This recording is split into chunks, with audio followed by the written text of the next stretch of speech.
각자 분주한 삶의 현장 속에서 굴하지 않고 시간과 장소를 이렇게 만들어서 예배의 자리에 나오신 여러분들을 주의 이름으로 축복합니다. 이 시간 오직 주만 바라보며 주의 부르심과 임재가 있는 예배로 나아가십시다. 먼저 우리가 찬양으로 주를 바라보면서 지난 주간 우리 각자가 살아왔던 삶을 되돌아보고 또 하나님께 감사할 것과 회개할 것들을 또 주께 아뢰면서 우리의 시선을 오직 우리를 부르신 그 주님께만 고정하며 바라보는 시간들 가지겠습니다. 찬양하며 기도하며 오직 주만 바라보겠습니다.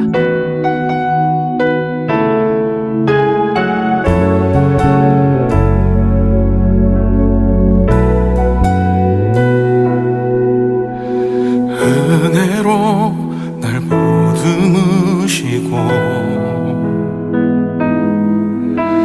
사랑으로 품어주셔도 내 마음 한 자락도 지키지 못하는 이 모습 부끄럽습니다. 따스한 곁을 내어주신 주님 앞에 나갑니다.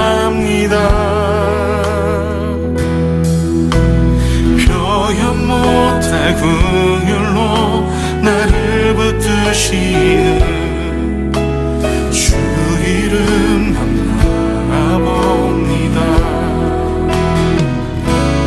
매일 마주한 슬픔을 견뎌나가며 주 예수의 마음을 닮아가네.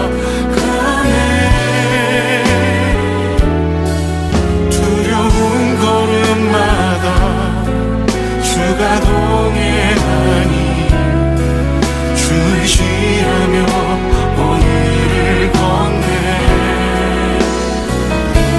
주의 시시한 소망을 깊이 담으며 주 예수의 풍요를 채워가네. 하나님의 자녀로 명예 지켜가며 깊어진 삶을 주께 드리네.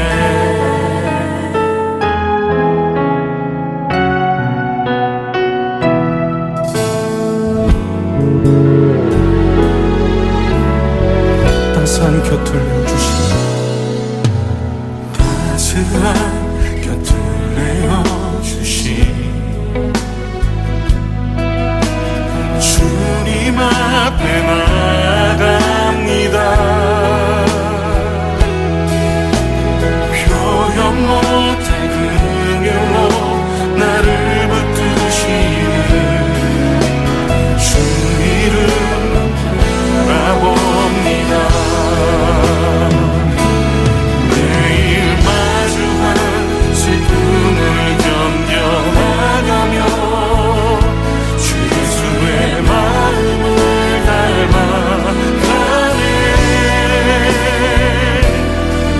두려운 걸음마다 주가 동행하니. 하나님, 지난 한 주간 동안 나의 길 속에 늘 동행자가 되어주시고 먼저 앞서 인도하여 주시니 감사합니다. 그런 주의 인도 속에서도 한눈 팔고 거룩하지 못한 생각과 욕심과 본능 속에 휩쓸려 살아왔던 것 회개합니다. 용서하여 주옵소서. 이 시간 흔들리고 방황하는 그곳에서도 함께해 주시고 변함없는 길과 계획과 모든 걸음이 되어주시는 우리 하나님만 바라보겠습니다. 그 예배로 나아갑니다. 용서하시고 회복하시고 우리를 거룩해 하시는 우리 주 예수 그리스도의 이름으로 기도했습니다. 아멘.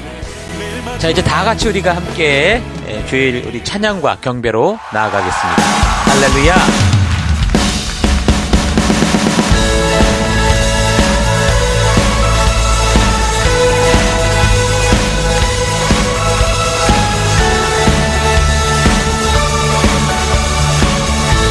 함께 고백합시다.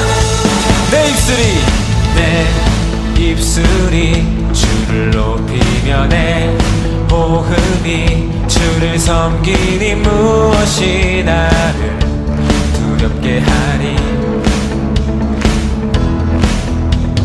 주 잠잠히 나를 비추며 주 가득히 나를 채우니 무엇도 나를 흔들지 못하리. 주 사랑이 내게 들어와 모든 두려움 사라지게 해. 영원히 주 찬양 찬양 내 영혼 춤추리. 주 사랑이 내게 들어와 모든 어둠 사라지게 해. 영원하신 그의 사랑 안에 나 거하리.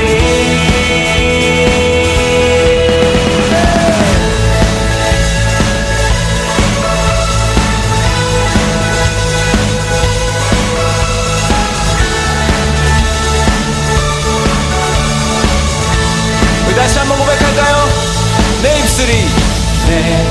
입술이 주를 높이며 내 호흡이 주를 섬기니 무엇이 나를 두렵게 하리. 주 잠잠히 나를 비추며 주 가득히 나를 채우니 무엇도 나를 흔들지 못하리. 주 사랑이 내게 들어와 모든 두려움 사라지게 해. 영원히 주 찬양 찬양 내 영혼 춤추리. 주 사랑이 내게 들어와 모든 어둠 사라지게 해. 영원하신 그의 사랑 안에 나 거하리.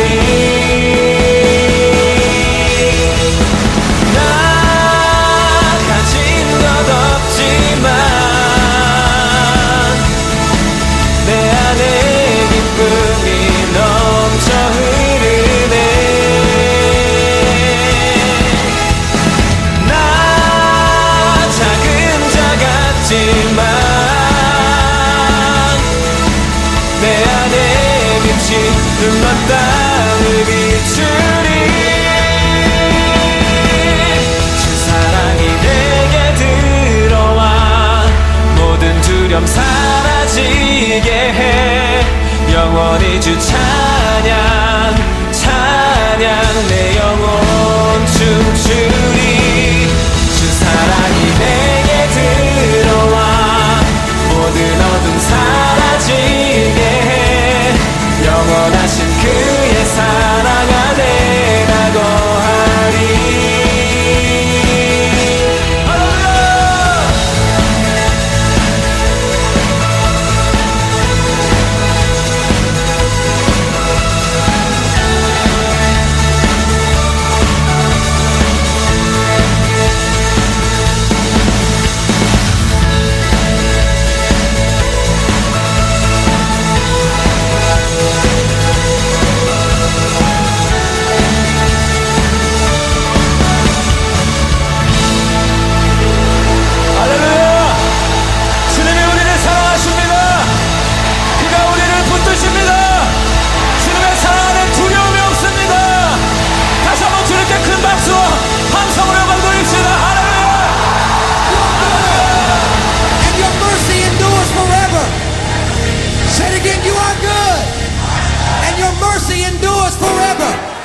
Come on, clap your hands and shout if you believe it tonight.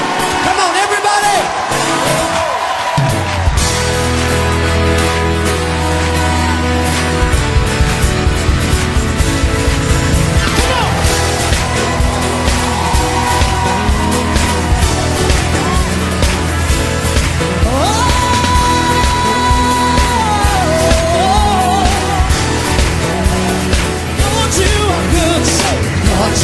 Good and your mercy endureth forever.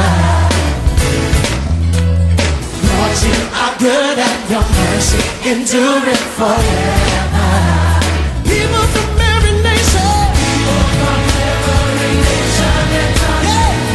generation to generation. We worship you. Hallelujah, hallelujah. We worship you for who you are. We worship you. Hallelujah, hallelujah. We worship you for who you are. Come on, say, and you are good.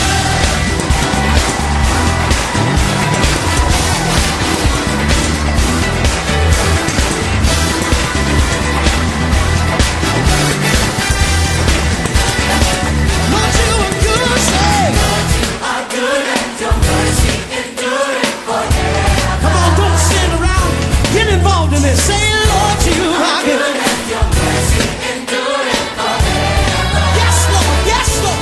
People from every nation, generation. We worship you. Hallelujah, hallelujah. We worship you for who you are.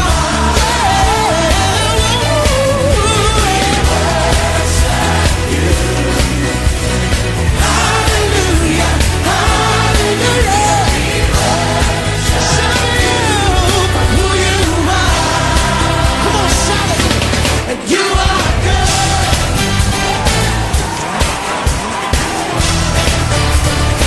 So good, so good, yeah.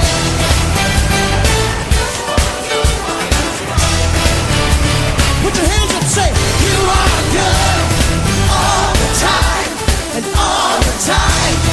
You are good, yeah. You are good all the time, all the time. You are good. Say it again. You are good all the time, all the time. You are good. Yeah, you are good, yeah. All the time. Woo! All the time. If he's been good to you, lift up a shout and praise.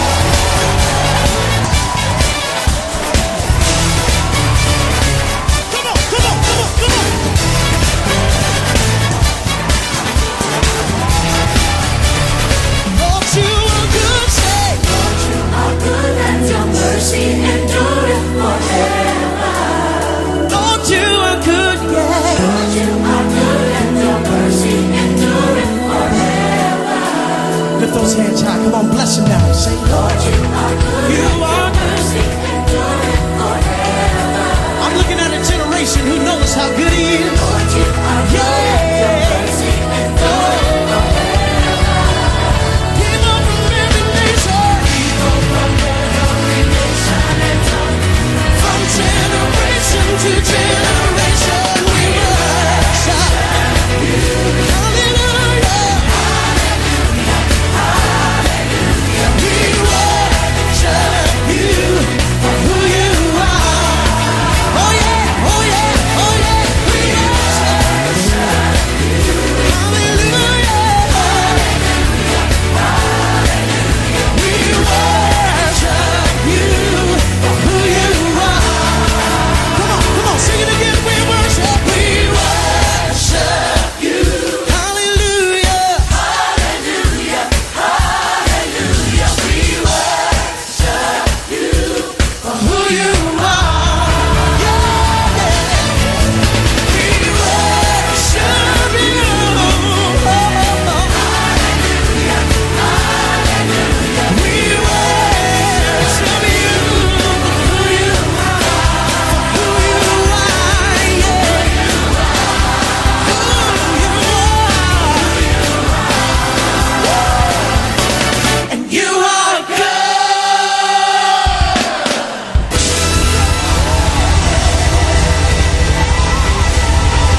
거룩하신 하나님, 주의 백성들이 주의 부르심 앞에 나옵니다.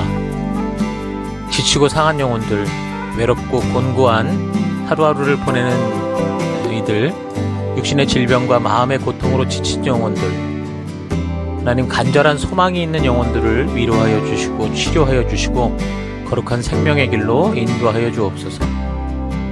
각자의 예배 처소에서 주의 얼굴을 구하며 우리 주의 임재하심이 있는 예배로 서 있습니다. 우리의 예배를 받아주옵소서. 주의 거룩한 지성소에서 우리들을 오라 하실 때 예수의 피를 힘입어 겸손히 나아가는 우리가 되기 원합니다. 다 같이 사도신경을 고백하겠습니다. 나는 전능하신 아버지 하나님 천지의 창조주를 믿습니다. 나는 그의 유일하신 아들 우리 주 예수 그리스도를 믿습니다. 그는 성령으로 잉태되어 동정녀 마리아에게서 나시고 본디오 빌라도에게 고난을 받아 십자가에 못 박혀 죽으시고 장사된 지 사흘 만에 죽은 자 가운데서 다시 살아나셨으며 하늘에 오르시어 전능하신 아버지 하나님 우편에 앉아 계시다가 거기로부터 살아있는 자와 죽은 자를 심판하러 오십니다. 나는 성령을 믿으며 거룩한 공교회와 성도의 교제와 죄를 용서받는 것과 몸의 부활과 영생을 믿습니다. 아멘. 하나님, 우리의 이 고백이 단지 입술의 고백이 아니라 예배 순서로서의 고백이 아니라 우리의 삶으로 드러나는 고백, 우리 삶의 향기가 되고 우리의 그리스도의 편지로서 드러나는 우리가 되기 원합니다. 오직 주만 바라봅니다. 예수님 이름으로 기도했습니다. 아멘. 우리 주변 분들과 같이 인사하십니다. 하나님께서 당신을 사랑하십니다. 아멘.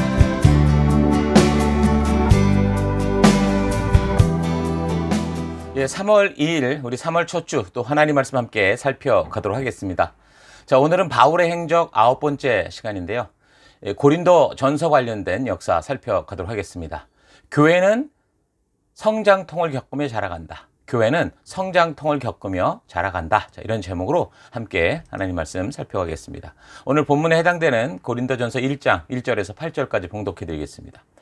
하나님의 뜻을 따라 그리스도 예수의 사도로 부름받은 바울과 형제 소스데네는 고린도에 있는 하나님의 교회 곧 그리스도 예수 안에서 거룩하여 주고 성도라 부르심을 받은 자들과 또 각처에서 우리의 주 곧 그들과 우리의 주 되신 예수 그리스도의 이름을 부르는 모든 자들에게 하나님 우리 아버지와 주 예수 그리스도로부터 은혜와 평강이 있기를 원하노라.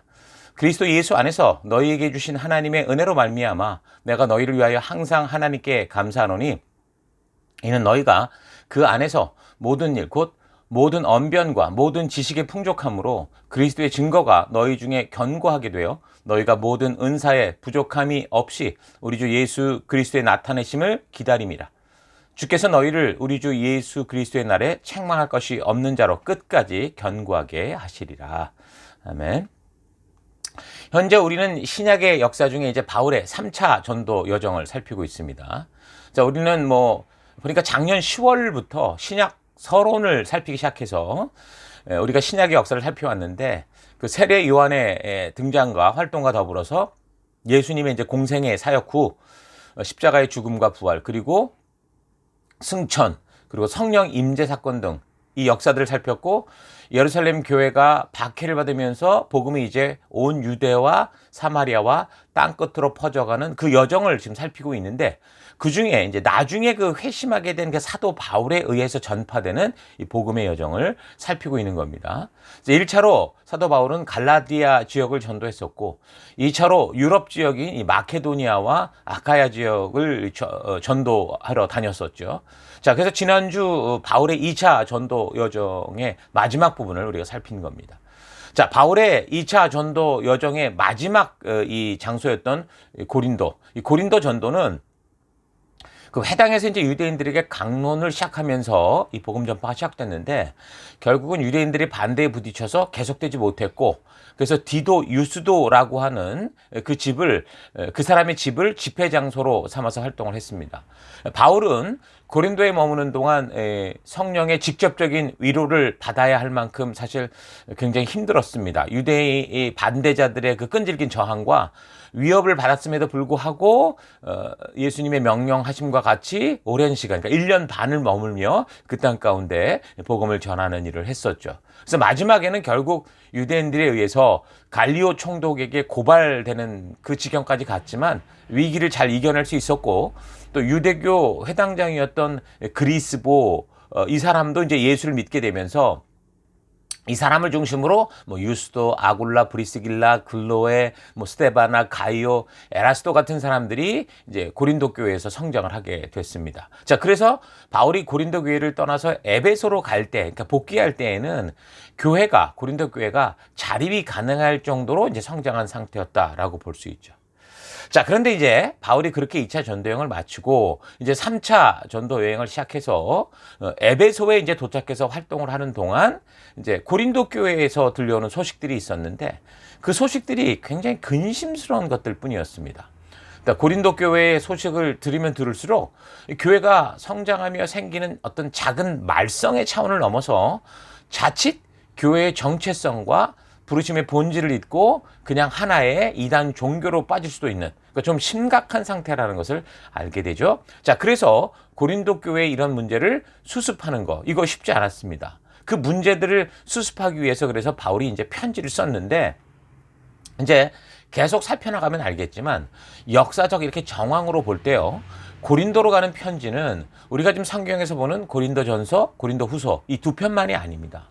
적어도 4편 정도의 편지를 쓴 것으로 보이고, 또한 성경에 그런 기록이 정확히 나오지는 않지만 바울이 직접 방문을 한 적도 한 3번 정도는 되는 것으로 보입니다.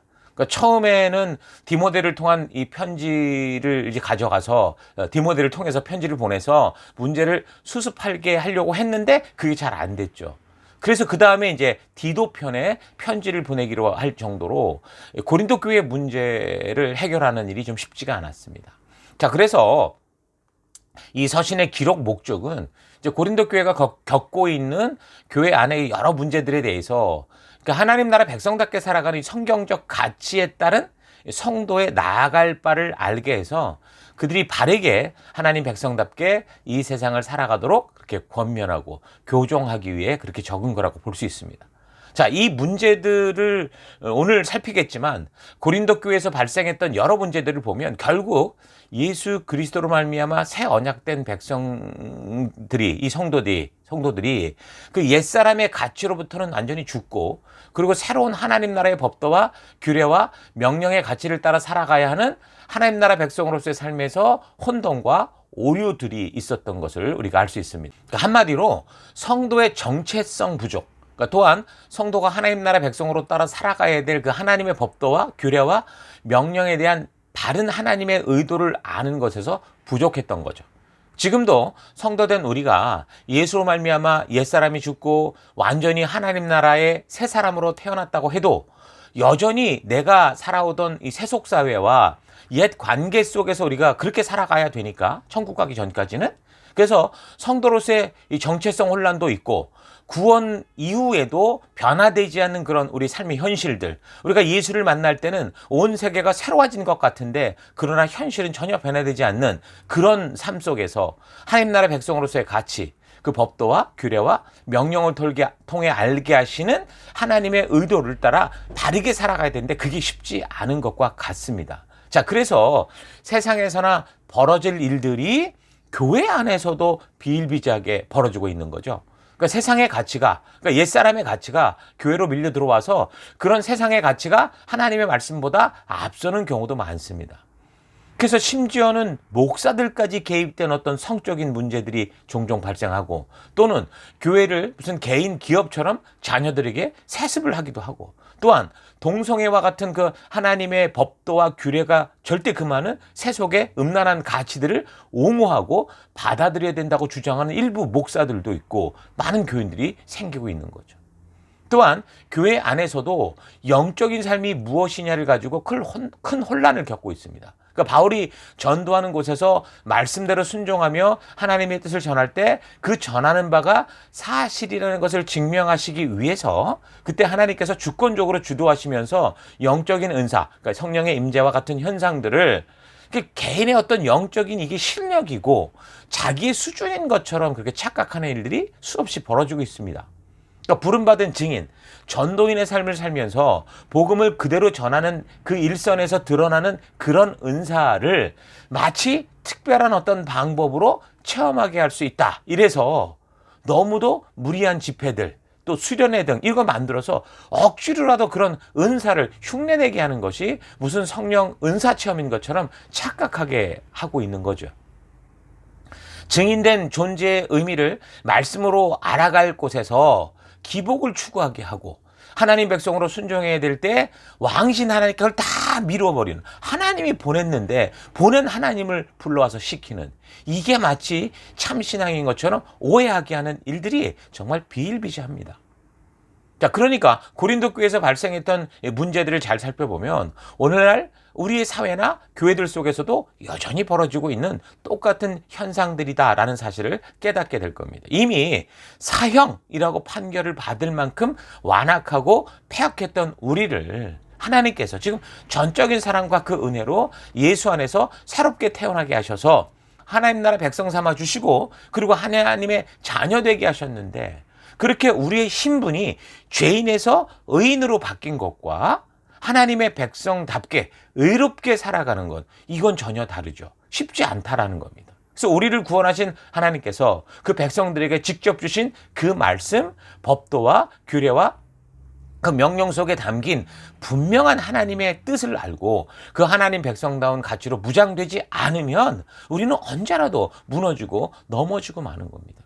자, 그래서 하나님이 주신 말씀, 법도와 규례와 명령이 담고 있는 하나님의 그 의도를 바르게 아는 것이 너무 중요한데, 그래서 우리는 이 고린도 전서나 후서, 그리고 이미 살핀 데살로니가 후서, 또 갈라디아서, 빌립보서와 같이, 그러니까 바울이 지금 교회 속에서 생긴 문제들을 말씀의 가치로 분명하게 교정하는, 가이드하는 말씀들을 통해서 하나님이 의도하시는 뜻이 무엇인지를 온전히 알 수 있는 그런 안목을 가져야 됩니다.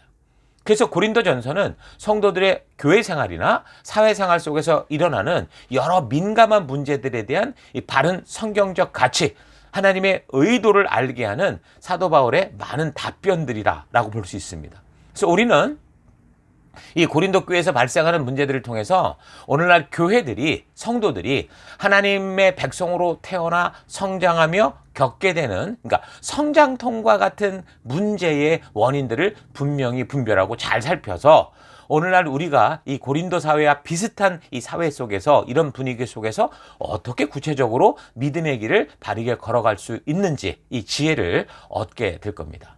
자, 그렇다면 오늘은 고린도 교회에 관련된 서론적인 부분으로 그 교회에서 발생한 문제들이 무엇이었는지를 살펴보겠습니다. 자, 이렇게 발생하는 문제들을 잘 파악하려면 먼저 이제 고린도 지역의 특성을 잘 살펴봐야 되는데, 이건 이미 우리가 지난번에 살핀 역사적 배경들, 이 고린도 지역에서 사역을 했을 때 살폈던 역사들을 잘 기억하면서 여러분 본문을 따라올 수 있기를 바랍니다.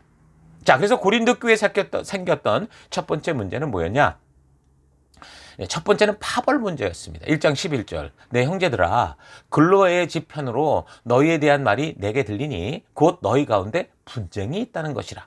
자, 고린도에서 바울이 사역을 마치고 떠나올 때 아까 살펴본 것처럼 누굴 좀 교역자나 지도자로 남겨놓고 온 게 아니고 바울의 선교팀 전부가 지금 함께 떠나서 에베소로 갔죠. 그러니까 자신의 생명의 위협을 받고 있었기 때문에 아무래도 다른 지체들에게도 분명 해를 가할 가능성이 많았기 때문이라고 보는데, 또한 나름대로 선교의 좋은 결과들을 보았었기 때문에, 그러니까 이제 회당장 그리스보를 비롯해서 유스도, 글로에, 스데바나, 가이도, 에라스도 같은 그런 제자들이 생겼기 때문에, 근데 고린도 교회 자체적으로도 움직일 수 있다고 생각했었던 것 같아요.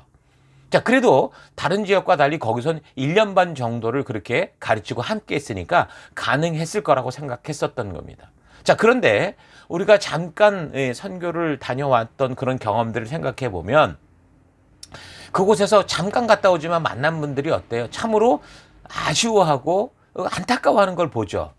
그 불과 일주일도 되지 않는 그런 선교의 기간 동안 정말 서로가 참 깊은 정이 드는 걸 보는데, 아마도 고린도 교회 성도들 같은 경우 함께 뭐 1년 반을 있다가 그렇게 헤어지게 됐을 때 굉장히 어떤 허전한 감들이 있지 않았을까 생각할 수 있습니다. 자, 그런데 어느 날 그렇게 이제 그 고린도 지역에 새로 힘을 줄 수 있는 사역자가 왔는데, 그게 누구냐면 바로 아볼로였습니다. 이미 살폈죠. 자, 아볼로가 그곳에서 예수를 믿지 않는 유대인들과 이 말씀을 가지고 변론을 해서 예수가 그리스도라는 사실을 증거를 하는데, 그 말하는 사람들이 할 말이 없게 만들 정도로 바울과 같은 그런 역할들을 놀랍게 하면서 교회에 덕을 세웠던 겁니다.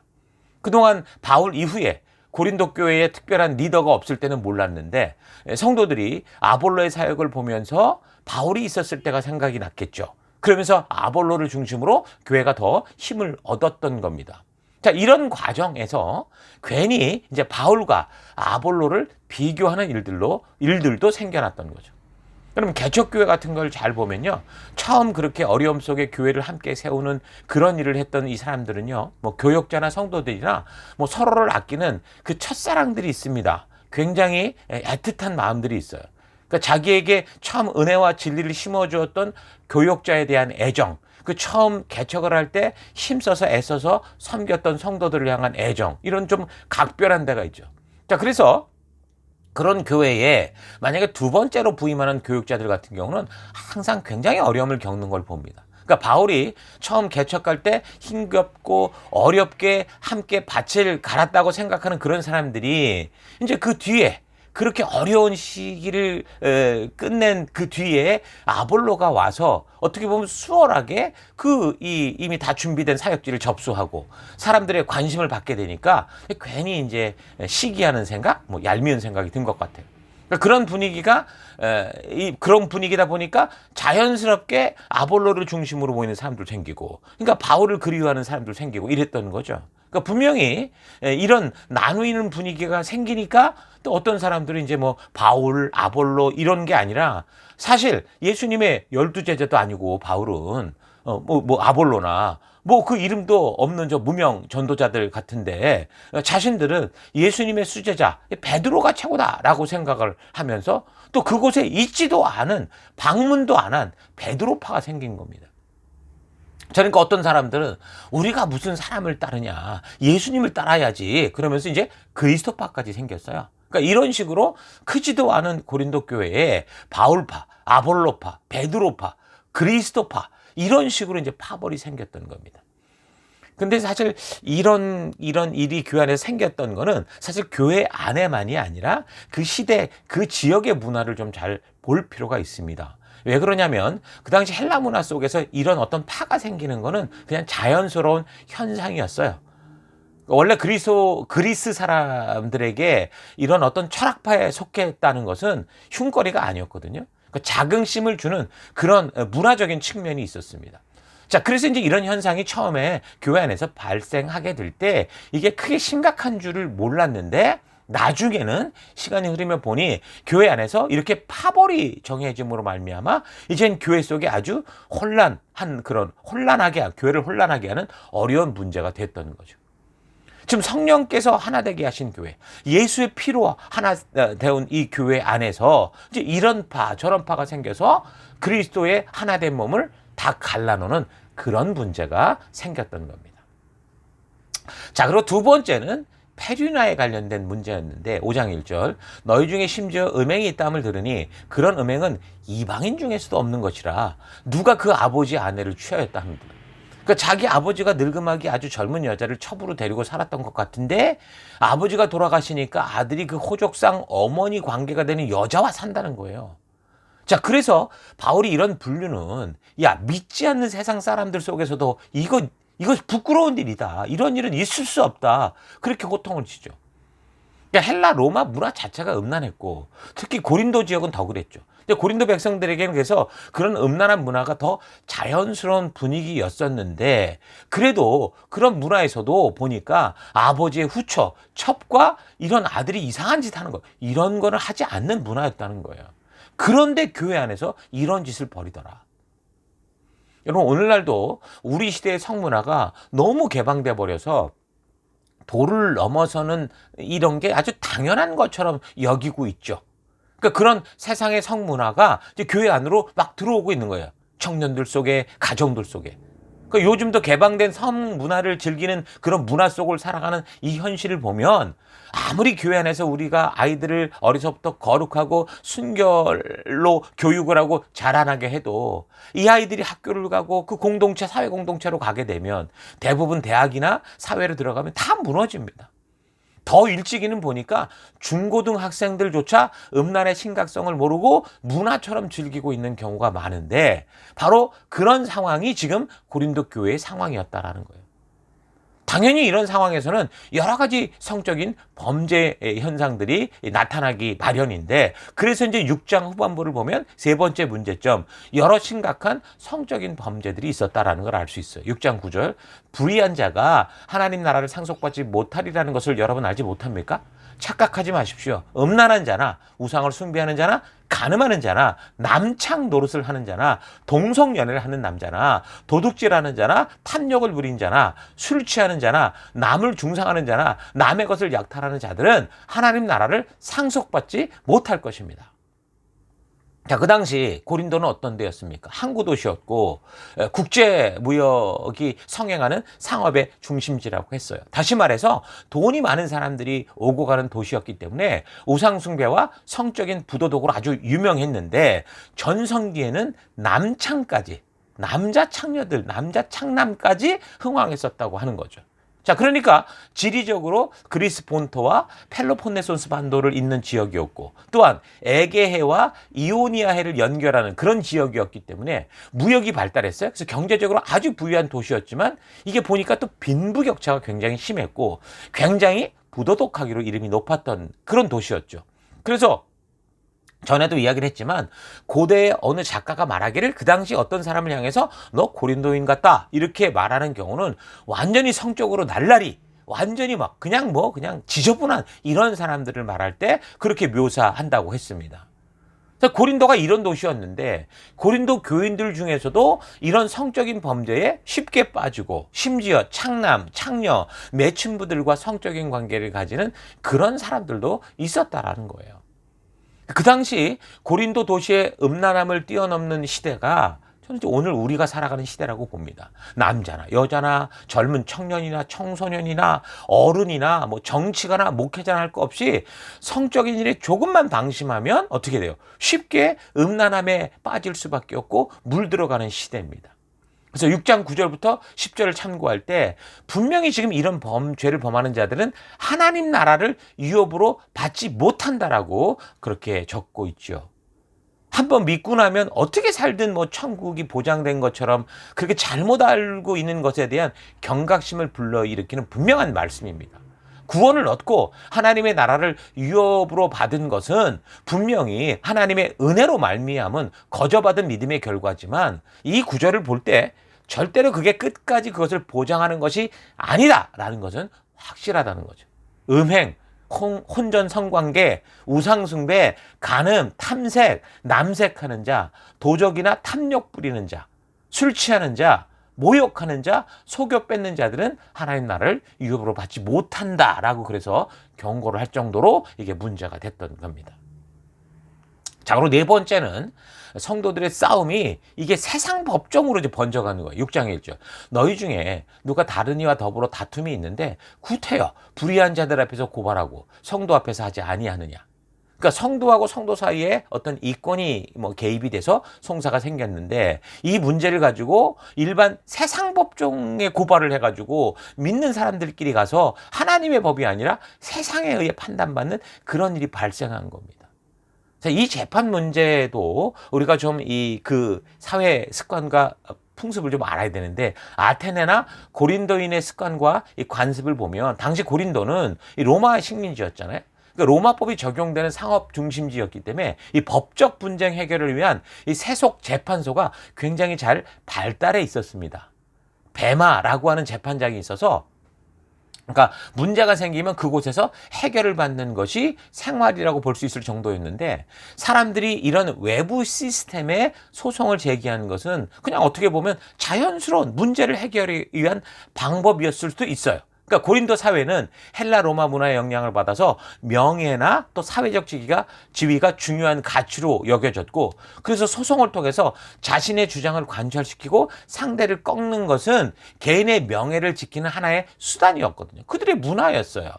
그래서 신앙적인 겸손보다는 아마도 이 세속의 문화에다가 교회 문제를 갖다 걸어버린 것은 세속적인 경쟁심에 근거해서 재판을 그렇게 일삼은 거라고 볼 수 있습니다. 그러니까 이런 세상 사회 문화적인 것이 교회로 그대로 들어와서 교인들까지 서로 관계에 문제가 생길 때, 또 어떤 뭐 이권의 문제가 생길 때 말씀의 가치를 따라 해결하는 게 아니라 세상 방법으로 그렇게 하려고 했던 거죠. 그러니까 안타까운 것은 이런 문제들이요, 요즘 신문지상을 통해서 우리가 종종 듣는 오늘날 교회들의 모습이다라는 걸 부인할 수 없다는 거예요. 대부분 교회 뭐 재정 관련된 문제, 세습 관련된 문제, 이런 일들, 뭐 성적인 문제, 이런 것 때문에 세상 법정으로까지 끌려갑니다. 최근 유독 많이 발생하는 성폭력, 폭력, 사기, 뭐 성추행 등. 그러니까 한국 교회 안에서 일어나는 비윤리적인 범죄들로 인한 문제로 세상 법정에 소송을 제기하고 서로 다투는 싸움이 벌어지고 있습니다. 참으로 오늘 이 시대의 교회들이 이 경각심을 가지고 이 고린도 교회를 통해 자신들 되돌아보고 어떤 성경적인 길을 제시하는지를 바르게 알아야 돼요. 자, 이렇게 고린도 교회는 이런 문제들이 또 세상 이 법정에서의 그런 또 교회 안에 어떤 창피를 주고 수치를 주는 일들이 벌어졌던 거죠.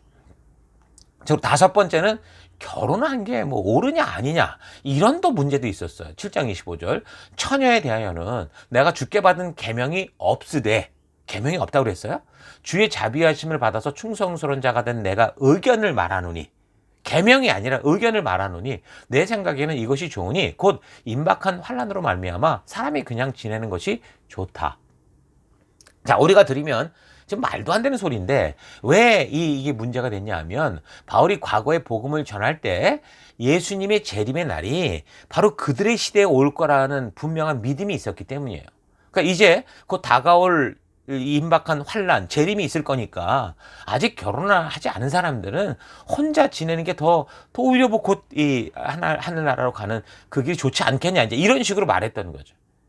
이건 이제 바울이 말했듯이 기독교의 중요한 교리가 아니고 그냥 바울의 의견, 사견이었습니다. 그러니까 결혼을 하지 말라는 게 아니라 자기가 볼 때 곧 예수님의 재림이 임박하여 어떤 전쟁과 환난과 같은 이런 일들이 다가올 건데, 이런 환난을 이기고 있기 위해서는 믿음의 길에 방해받지 않는 게 좋지 않겠냐라는 취지로 순전히 자기의 생각을 말하는 거예요. 그런데 이제 이 교회가 이걸 마치 교리처럼 만들어서 뭐 결혼할 수 있다 파, 또 결혼할 수 없다 파, 이런 식으로 또 나뉘는 그런 문제가 생겼던 거죠. 자, 여섯 번째 문제는 우상의 제물과 관련된 문제였습니다. 8장 4절. 그러므로 우상의 제물을 먹는 일에 대하여는 우리가 우상은 세상에 아무것도 아니며 또한 하나님은 한 분밖에 없는 줄 아노라. 그러니까 고린도에 창녀가 1000명이나 되는 아프로디테 여신전이 있었는데, 거기에 가서 제사 드린답시고 동물을 한 마리씩 가지고 가서 바치고 또 돈 바치고 그 창녀와 음란한 짓을 했었습니다. 자, 그렇게 좋지 않은 의도를 가지고 신전에 동물을 바치면 제사 후에 이제 그것을 그 신전에 관련된 사람들이 먹고 살았던 거예요. 자, 그런데 얼마나 양이 많았으면 신전에 소속된 그 1000명이 넘는 창녀들과 또 그 관련 종사자들이 먹고도 너무 많이 남으니까 그걸 시장에다가 싸게 내다 팔았던 거죠. 자, 고린도에 있던 아프로디테 신전에서 종교라는 명목 아래 1000명의 무녀, 창녀들이 종교 행사 후에 참가하는 자들과 성행위를 하는 것이 번영과 다산의 축복을 받는 것처럼 믿어서 그 도시 사람들만이 아니라 외국 사람들까지 고린도로 와서 이런 짓거리를 했던 거예요. 이런 음란한 면이 매우 심각했기 때문에 아까 말한 것처럼 고린도식으로 살았다라는 표현은 부도덕한 행위를 거듭했다라는 의미로 사용될 정도였던 거죠. 그러니까 아마도 가정의 아내들이나 정신이 똑바로 박힌 사람들은 이런 문화에 질려 있었겠죠. 자, 그런데 이런 음란한 행위를 위해서 번영과 다산을 기원한다며 가져다 신에게 바쳤던 이 고기, 이 의도 자체가 별로 좋지 않잖아요. 이걸 이제 창녀들이 먹다가 남아서 싸게 팔은 그거를 사다 먹다 보니 그걸 사 먹어야 되니 그냥 찝찝한 거였죠. 자, 그래서 이런 우상 제물을 먹는 게 옳으냐 아니냐, 이런 문제가 발생한 겁니다. 어떻게 보면 오늘날도 제사 음식이라고 해서 여전히 믿는 사람들로 하여금 혼란을 주고 있는 그런 현상과 비슷하다라고 볼 수도 있겠죠. 자, 어쨌든 고린도에 또 이런 문제가 있었던 겁니다. 자, 그리고 7번째는 몇몇 바울을 반대하는, 아까 그 분파가 나뉘었다고 그랬는데 그 반대파가 바울이 사도가 아니다 이런 식으로 주장을 했던 겁니다. 9장 1절, 내가 자유인이 아니냐? 사도가 아니냐? 예수 우리 주를 보지 못했느냐? 주 안에서 행한 나의 일이 너희가 아니냐? 다른 사람들에게는 내가 사도가 아닐지라도 내가 전도한 너희들에게는 사도니 나의 사도됨을 주 안에서 나의 사도됨을 주 안에서 인친 것이 너희다. 이렇게. 나중에 갈라디아 지역에서 이 똑같은 문제가 발생을 하는데 아마도 파당이 나뉘면서 서로 헐뜯다가 생긴 것 같아요. 그러니까 바울을 반대하는 사람들이 말하기를 바울은 봤더니 12사도에 속한 사람도 아니고 그 박해자였다더만, 근데 어느 날 갑자기 제멋대로 뭐 자칭 사도라고 하는 이거 아니야? 이런 식으로 인신공격을 한 거죠. 자, 이런 비난은 그냥 서로 다른 분파끼리 감정적 대립으로 끝나는 게 아니라 그냥 단지 오늘날의 악성 댓글을 단 거를 넘어서 바울에 대한 이 비난이 이제 그가 전한 그 복음의 뿌리까지 흔드는 위험한 문제가 됐던 거예요. 그러니까 바울이 위대해서가 아니라 내가 잘났다고 주장하고 싶은 게 아니라 나를 통해 전한 하나님의 진리가 모든 게 거짓이라고 오해될 수 있었기 때문에 바울은 이 문제를 그냥 넘어가지 않았던 겁니다. 그래서 오늘날도 학생운동 어쩌고 교회 안에서 운동 어쩌고 하면서 마치 사도 바울처럼 행동하던 그 몇몇 목사들이 가는 사건이나 뭐 재정 남용, 자녀 세습과 같은 그런 일들을 하면서 교회와 사회로부터 이제 지탄을 받을 때 저들이 그동안 순수하게 전했던 그 말씀을 듣고 자라난 그 세대들이 다 무차별적으로 막 도미노 무너지듯이 무너지는 것을 우리가 보거든요. 오늘날 목사들의 권위가 땅바닥에 떨어져 버리지 않았습니까? 그로 인해 복음의 문이 닫히고 목사들을 통해 말씀하시는 어떤 강단을 통해 말씀하는 하나님의 모든 뜻이 어떻게 된 거예요? 가치 없게 그렇게 취급당하면서 결국 그 결과는 이 영적인 혼돈에 빠지고 말게 된 거죠. 그런 이유로 사탄이 계속해서 이 교회의 리더들을 공격합니다. 근데 그때도 하나님의 진심을 알리는 복음을 전한 이 바울을 그래서 거짓말쟁이로 만들어 버리려고 했던 거죠. 그래서 이제 그가 전한 이 진리, 하나님의 이 모든 뜻이 완전히 거짓이다라고 이걸 속이려고 했던 그런 문제가 벌어졌던 겁니다. 자, 그리고 이제 8번째는 예배 시간에 여자들이 머리에 수건을 쓰냐 안 쓰냐, 이게 또 문제였습니다. 11장 4절, 남자가 머리에 무엇을 쓰고 기도하거나 예언하면 그는 자기 머리를 부끄럽게 하는 것입니다. 그러나 여자가 머리에 무엇을 쓰지 않은 채로 기도하거나 예언하면 그는 자기 머리를 부끄럽게 하는 것입니다.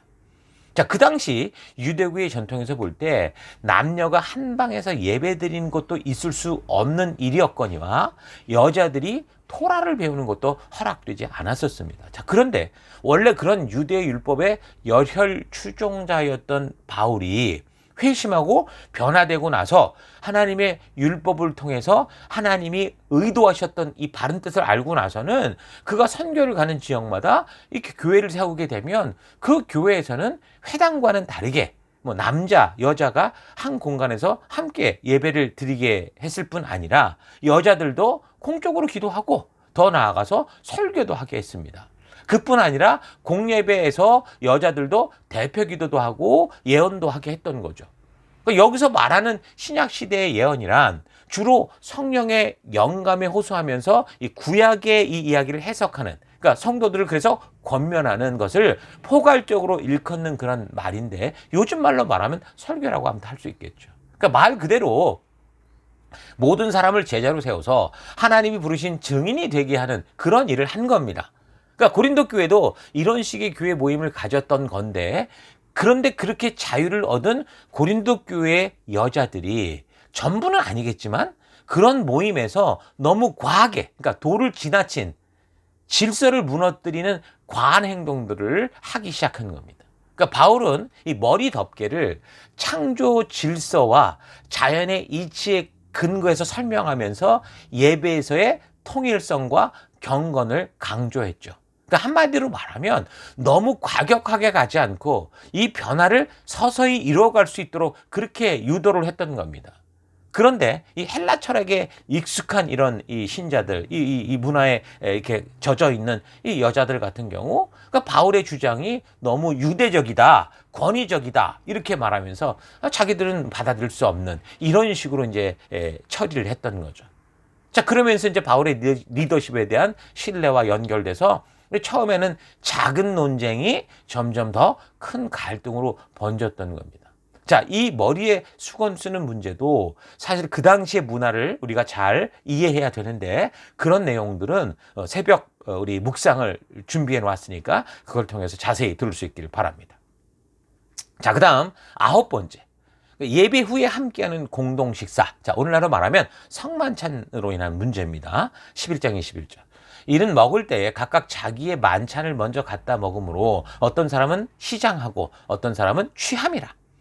자, 왜 이것이 문제가 되냐면 공동 식사를 이 교회 예산을 가지고 이렇게 준비하고 그런 게 아니라 조금 여유가 있는 이 부자들이 음식을 좀 많이 뭐 장만을 해 와서 그걸 가지고 한 가족처럼 같이 나누어 먹었었습니다. 자, 그런데 가져온 사람들은 자기 거니까 그냥 자유롭게 먼저 먹기도 하고 또 뭐 마시기도 하다가 심지어는 취하기도 하고, 그래서 어떤 사람들은 나중에 와서 전혀 먹지도 못하고 이런 일들이 발생했던 거죠. 당시 헬라 로마 문화에서 이 부유층은 향연을, 그러니까 파티를 종종 즐겼고 이걸 가지고 사회적 지위를 과시했었거든요. 그러니까 이런 사회적 관습이 교회 공동체 식사에도 이제 영향을 미쳤던 거죠. 그런 부자들이 교회를 다녔는데 이 부자들은 사회적 관습에 따라서 잔치를 열어서 결국 자기의 능력을 과시하고, 가난한 자들, 어떤 좀 이렇게 좀 세밀하게 마음을 써야 되는 사람들의 마음을 헤아리지 못하고 그런 관습에 따른 행동들. 잔치에 가면 다 시녀들, 노예들이 다 도와주고 자기는 먹기만 하면 되니까 그런 식으로 행동을 했던 겁니다. 자, 그런 게 이제 결국 교회 공동체 안에서도 그대로 드러나면서 이게 이제 하나됨을 해치기 시작한 거죠. 음식을 준비하고 뭐 베푸는 부자들은 문제가 없지만 가난한 사람들은 얻어먹는 것도 사실 불편한데 그런 일도 한두 번이지 계속되니까 나중에는 나 집에 볼 일이 있어 그러면서 아마도 먼저 가버리거나 오지 않는 사람이 생겼던 것 같아요. 그러니까 부유한 신자들은 일찍 도착해서 뭐 좋은 음식 먹고 포도주에 취할 정도로 과식할 정도였는데 늦게 오는 가난한 사람들, 아무래도 노동자나 노예였겠죠. 뭐 일을 다 하고 와야 되니까 그런 사람들은 이제 배고프게 그냥 그렇게 남겨졌던 겁니다. 자, 이런 문제가 생긴 것은 사회적 관습에 따라 계층 간 불평등이 아무런 말씀의 분별 없이 이 공동체 안에까지 들어온 결과죠. 그러니까 세상의 문화가 아무런 이 거리낌 없이, 그러니까 분별 없이 그냥 들어와서 그렇게 이제 이 교회 안에 이렇게 이런 이상한 현상을 남긴 겁니다. 그래 놓고도 이 부자들은 이런 모임을 통해 자기는 은혜 많이 받았다 이렇게 떠들면서 이제 그렇게 이제 아주 굉장히 이렇게 좋아하는 일들이 있었던 거예요. 그런 걸 보는 가난한 자들이나 배고픈 사람들은 니네 배불러서 좋겠구나 이런 식으로 이제 생각하게 하는 그런 이제 이상한 분열이 생긴 겁니다. 자, 이렇게 지체들 간의 교제를 깨뜨리는 만찬 끝에 예수님의 사랑을 기억하게 하는 성만찬 의식이 얼마나 위선적이고 무의미한 게 됐겠습니까?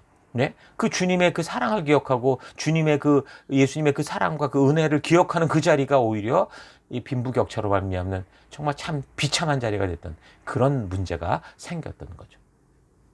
자, 그리고 10번째는 제일 심각한 문제라고 할 수 있는데 은사 문제였습니다. 13장 1절. 내가 사람의 방언과 천사의 말을 할지라도 사랑이 없으면 소리나는 구리와 울리는 꽹과리가 된다. 자, 고린도 교회가 그렇게 빨리 성장했던 거는요, 말씀이 바르게 전해지는 그곳에서 성령 하나님의 역사로 신령한 은사들이 나타나니까 사람들이 막 호기심에 몰려왔기 때문이었어요. 과거나 오늘이나 역사적으로 사람들의 이런 심리, 뭔가 신비한 거를 이렇게 새로워하는 그런 심리는 변함이 없단 말이에요. 그래서 이런 사람들의 심리를 이용하는 수많은 미신과 가짜들이 지금 판을 치고 있는 거, 이게 똑같습니다. 이런 성령의 역사들이 믿음으로의 시작이 됐지만 성경과 역사를 통해 하나님의 진정한 의도를 아는, 그러니까 말씀의 기초가 부실했기 때문에 자신의 자랑거리가 되거나 또는 남을 정죄하고 판단하는 일이 생기고, 이게 이제 영적인 어떤 자기의 실력이 된 거죠. 또 그래서 서로 뭐가 더 좋은 거냐, 이거 뭐 자랑하는 식이 돼버렸던 겁니다. 근데 고린도의 신비 종교는 거기에 뭐 황홀경, 신탁 이런 걸 중시했단 말이에요. 영화 같은 데 보면 왕들이 뭐 전쟁 나가기 전에 이상한 무녀를 찾아가서 신탁 받고 그러잖아요. 그게 그 당시 문화였다고요. 그러니까 이제 그들이 그런 문화를 보다가 이 교회에 와서 성령의 은혜로 여러 가지를 체험하다 보니 뭐 방언 같은 거 이런 걸 보니 마치 자기가 그렇게 어떤 신과 소통하는 것처럼 보였겠죠. 자, 그래서 미성숙한 신자들은 이거를 마치 자기의 어떤 영적인 능력으로 과대 해석하면서 과시했을 가능성이 큽니다. 아마도 바울이 고린도에서 사역할 때 그런 성령의 역사들이 많이 나타났기 때문에 아까 말한 이른바 바울파라고 하는 사람들이 이런 은사를 좀 잘못 사용했던 경향이 있지 않을까, 그렇게 추측은 해볼 수 있어요. 특별히 이제 방언을 하는 문제로 이런 일이 많이 불거졌죠. 방언은 일단 드러나는 은사니까. 그러니까 방언은 개인의 영적인 체험이었지만 통역 없이는 그래서 공동체 세울 수 없었어요. 그런데 고린도 성도들은 이를 과시하면서 예배에서 남발했던 거죠. 그래서 결국에는 공동체가 혼란에 빠지게 된 겁니다.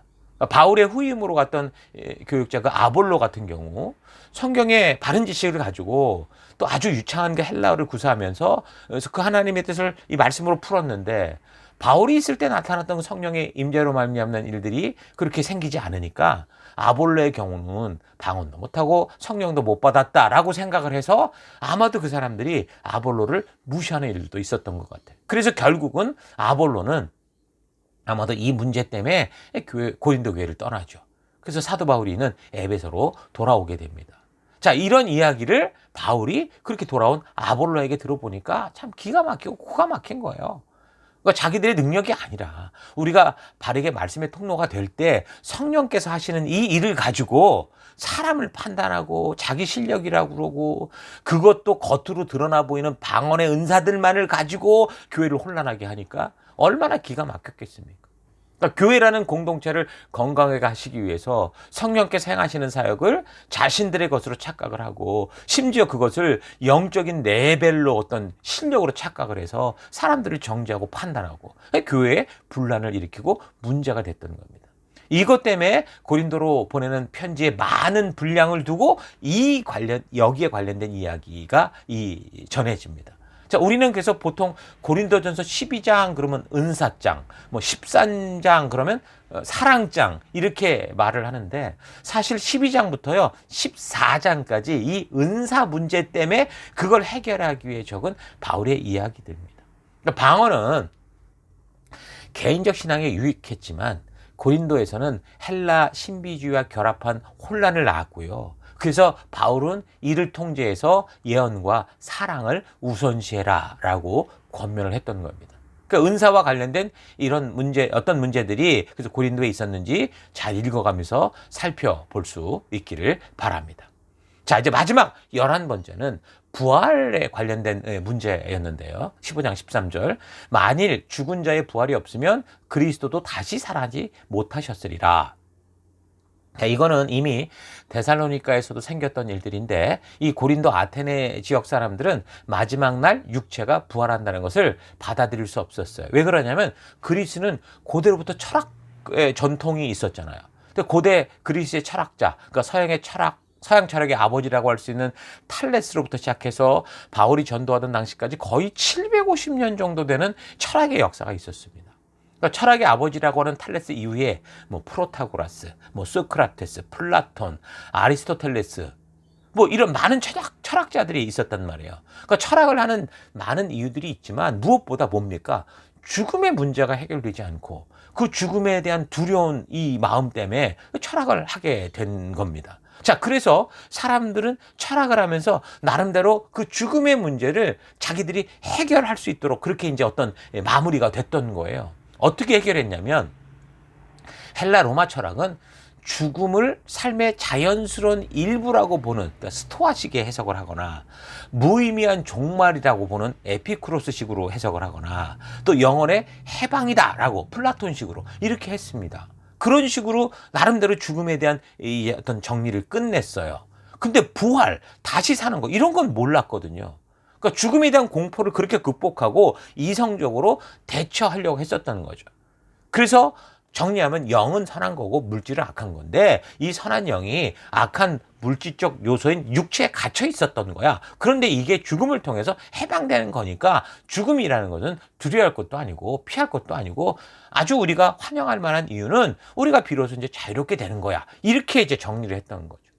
자, 이런 식으로 미화시켜서 이제 겨우 죽음의 문제를 해결했다고 생각을 하고 자부심을 갖고 있었는데 바울이 그리스도의 재림에 대해 말하면서 육체가 부활한다고 하니까 완전히 혼란에 빠질 수밖에 없었던 거죠. 오늘날도 많은 사람들이 이걸 믿지 않습니다. 그런 거, 우리의 죽음 이후에 심판이 있다는 걸 믿지 않죠. 믿지 않고 싶은 거죠.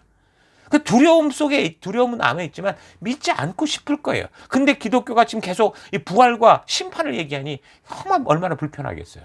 그래서 기독교를 공격하는 사람도 많이 있습니다. 어쨌든 이미 이런 헬라 로마 철학의 바탕이 돼서 자라왔던 이방인들의 경우 이런 부활에 관한 문제가 그래서 쉽게 이해될 수 없었던 문제였던 거죠. 그래서 도무지 육체의 부활을 용납하지 못하기 때문에 이제 이런 문제들이 또 발생을 했었던 겁니다. 자, 이렇게 여러 가지 10가지가 넘는 문제들이 고린도 교회에서 발생했었던 건데, 자, 그러니까 고린도 교회 안에 정말 많은 문제들이 터지는 거예요. 작은 교회에서 어떤 문제 하나만 있어도 사실 교회가 어려울 텐데 지금 10가지도 넘는 이런저런 문제가 뒤엉켜가지고 교회가 굉장히 혼란스럽게 되는 겁니다. 자, 근데 바울이 이런 고린도 교회에서 생긴 문제들에 대해서 그럼 어디서 이걸 알게 됐냐? 처음에 이제 근거로 보면 글로의 편에 들었다. 고린도서 1장에 벌써 얘기를 했었죠.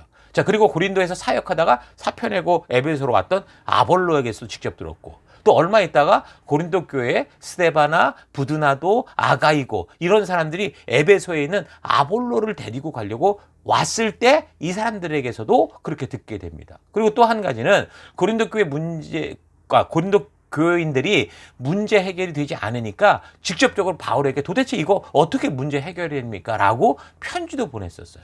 자, 그래서 여러 경로를 통해서 바울이 이렇게 고린도 교회 사정을 소상하게 알게 되고, 그래서 다 파악한 후에 이제 답장을 보내기 시작한 게 이제 고린도 전서입니다. 자, 고린도 전서를 읽을 때 여러분들이 지금까지 말씀드린 이런 상황들을 잘 이런 분위기를 기억하고 읽으면 바르게 온전하게 이해가 될 수 있을 겁니다. 자, 오늘날 교회 안에서 벌어지고 있는 많은 문제들이 단지 오늘날에 생긴 게 아니고 성경의 역사를 자세히 살펴보면 이미 교회가 처음 생성되던 그 당시에도 벌어졌었던 일이다라는 사실을 알게 됩니다. 자, 그렇다면 우리가 이런 문제들을 이렇게 성경의 역사를 통해 배우고 오늘날에는 가능하면 이런 문제들이 반복되지 않게, 또 가능하면 적게, 좀 많이 발생되지 않게 그렇게 해야 되겠죠.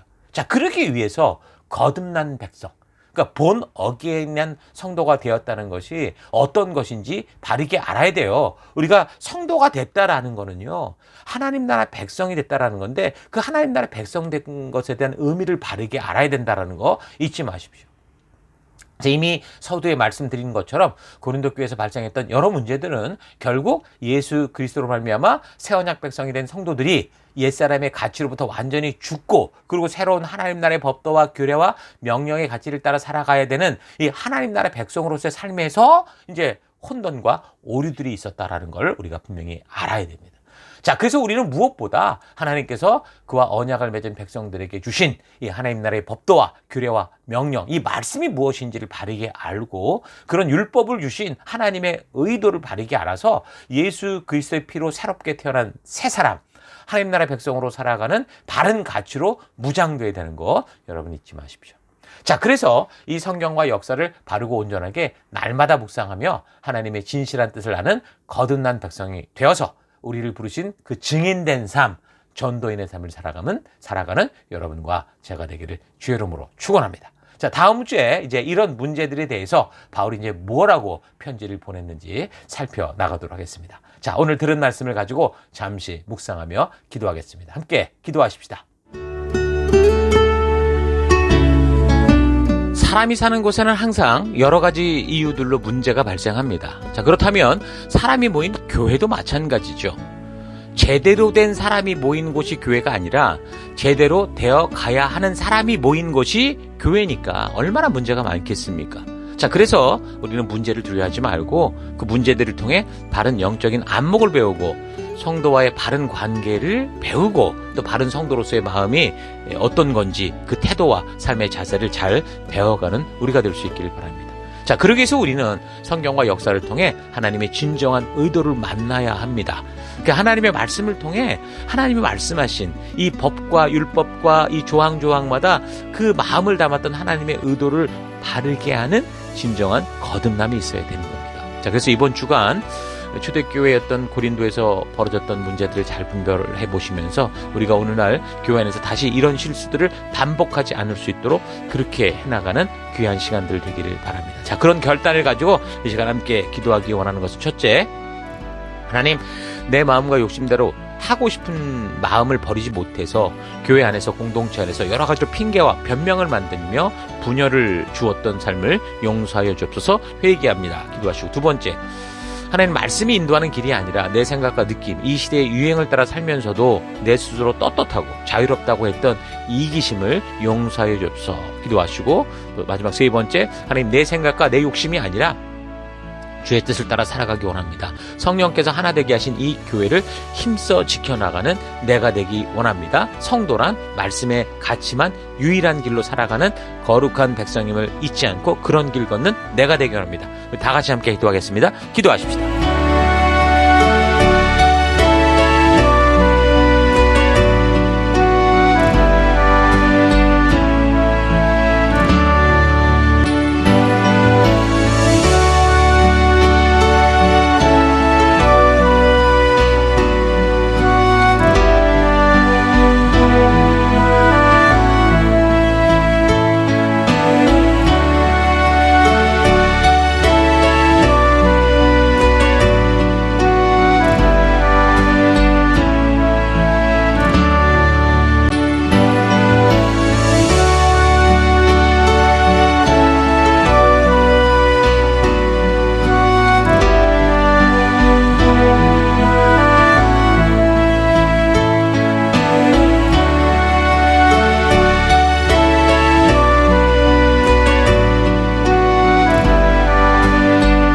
사랑의 하나님, 오늘도 우리가 이제 고린도 교회에서 벌어졌던 이 교회의 일들을 보며 다시 한번 우리가 어떤 성도인지를 바라보게 하시니 감사합니다. 하나님, 내 마음과 욕심대로 하고 싶은 이 마음을 내가 예수를 믿고도 버리지 못해서 교회 안에서 공동체 안에서 여러 가지 핑계와 변명을 만들며 자꾸 분열을 일으켰던 하나님, 내 삶을 회개합니다. 말씀이 인도하는 길이 아니라 내 생각과 느낌, 이 시대의 유행을 따라 살면서 내 스스로 떳떳하다고 자유롭다고 너무 이기적으로 살아왔던 것 회개합니다. 용서해 주옵소서. 하나님, 이제 내가 내 생각, 내 욕심이 아니라 주의 뜻을 따라 살아가기 원합니다. 성령께서 하나 되게 하신 이 교회를 힘써 함께 지켜가는 내가 되기 원합니다. 성도란 하나님의 말씀이 삶의 유일한 기준이 된 삶을 살아가는 하나님 나라 백성이다라는 사실을 잊지 않고 이 하나님의 법도와 규례와 명령이 담긴 이 성경과 역사를 부지런히 살피고 이 말씀을 통해 하나님의 마음을 만나는 그런 하루하루 나아갈 것을 결단합니다. 그 길로 인도하시고 이끄시고 말씀으로 진리의 성령으로 깨닫게 하신 하나님 감사드리고 예수님 이름으로 기도했습니다. 아멘.